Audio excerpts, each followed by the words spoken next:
I'm Chloe, 28 years old. Follow us at I'm in a revengefiles.com. relationship that I believe is perfect. My fiancé Liam is a talented engineer, and we are a typical modern couple. He brings in about 70% of the family's income and handles about 30% of the housework. Conversely, the first work in customer service, contributing 30% of the income and taking care of 70% of the housework.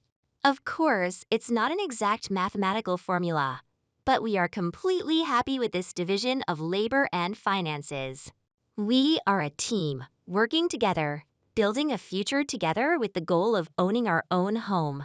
But every perfect picture has a crack.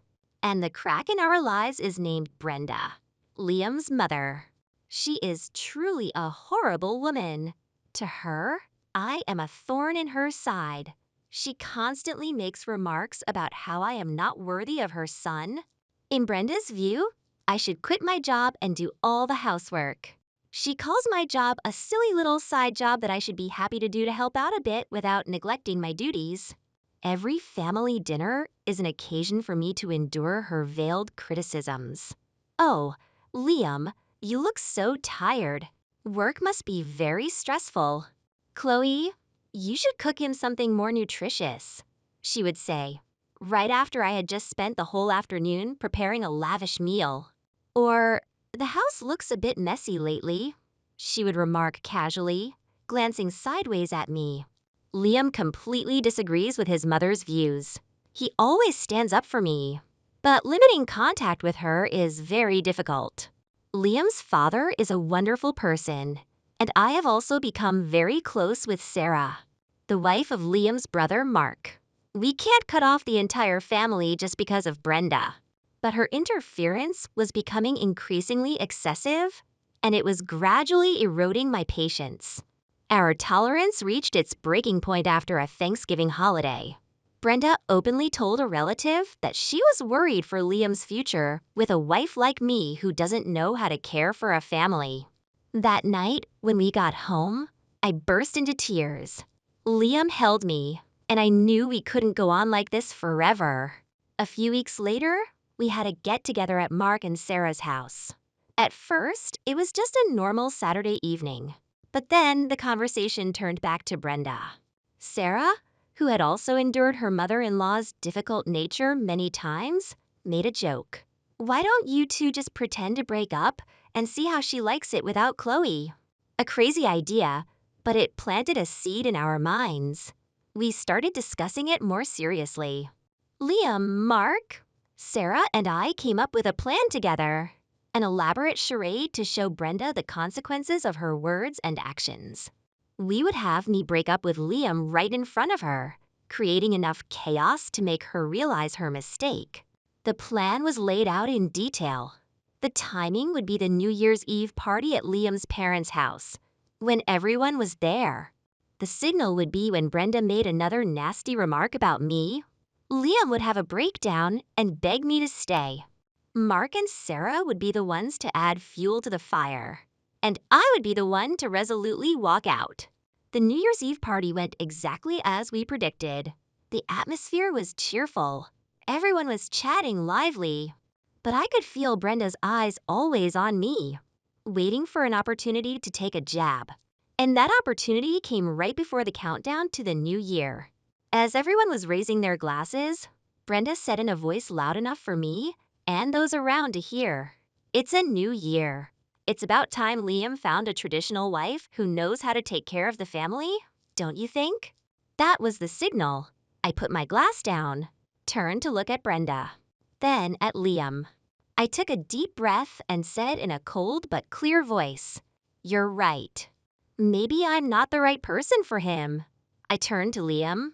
"We're done, Liam. I can't take it anymore." The atmosphere in the room suddenly dropped.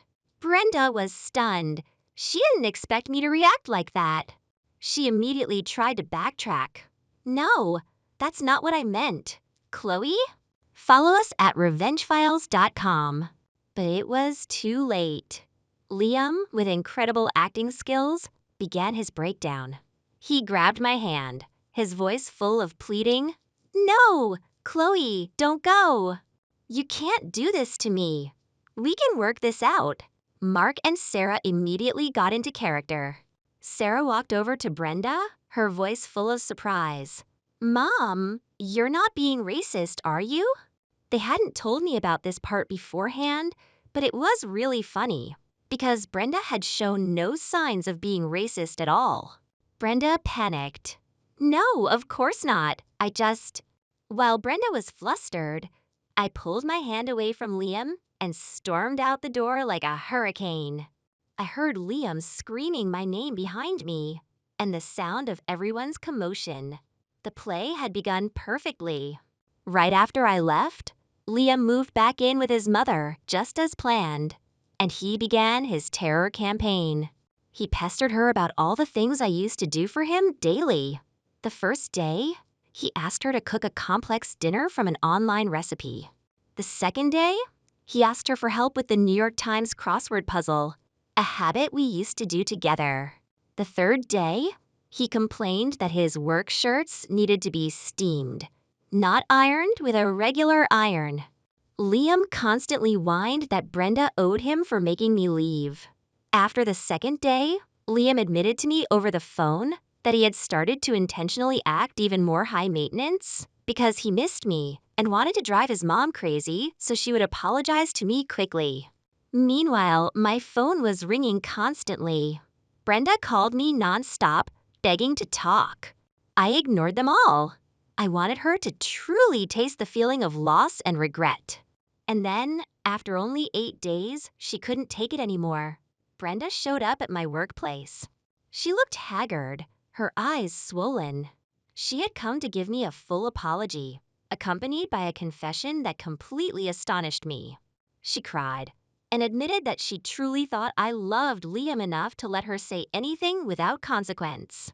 She also confessed that she thought annoying me would make me do more for her son, so he would have more time to rest and more time for her. I'm sorry, Chloe, she sobbed. I didn't know Liam was so lazy. I can't take it anymore. Please come back to him, please. Hearing her call her own son lazy, I had to try hard not to burst out laughing. I kept a cold expression, feigning hesitation. After some more pleading from Brenda, I reluctantly agreed. Brenda was overjoyed, promising never to interfere in our lives again. The next day, I received a large gift basket sent to my home. Inside were lots of my favorite C's chocolates. It was a symbol of surrender, a sweet victory. Follow us at revengefiles.com. That evening, Liam moved back in. We celebrated our victory together. Our charade had been a complete success. From then on, Brenda kept her promise. She became more polite and respectful towards me. The crack in our picture had been mended, not through silent suffering, but through a clever charade and a bit of humor.